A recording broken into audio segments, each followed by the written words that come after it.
Kad smo krenuli u startu sa svim ovim da radimo, mi smo rešili da ćemo raditi spasavanje, makar sve morali sami da finansiramo.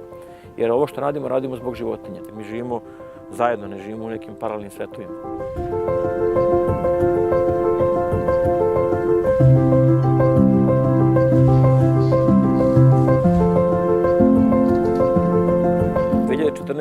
Tokom onih čuvenih poplava koje su bile kod nas u zemlji, tad smo shvatili u suštini da nismo organizovani po pitanju spasavanja životinje.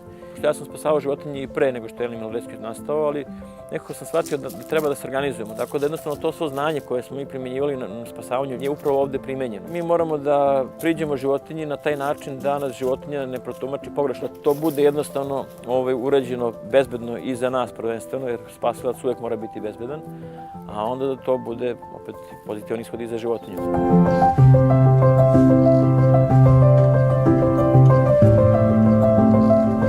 Badi je neko koga smo takođe spasili i koga vodimo na akcije spasavanja kad spasavamo pse. I ono što je dobro, znači kad dođemo u situaciju da vadimo psa, na primjer, iz šahte. Dešava se često da psi budu ubačeni na takva mesta. Psi onda izgube poverenje u ljude, boje se ljudi. Kad mi priđemo, opet smo ljudi, na kraju krajeva, taj pas nam ne veruje. Međutim, kad se Badi pojavi, ti psi se opuste onda. Prva stvar koju svako može da uradi, znači da ne bude agresivan prema životinjama, jer agresijom se samo stvara agresija. Ništa se ne postiže time.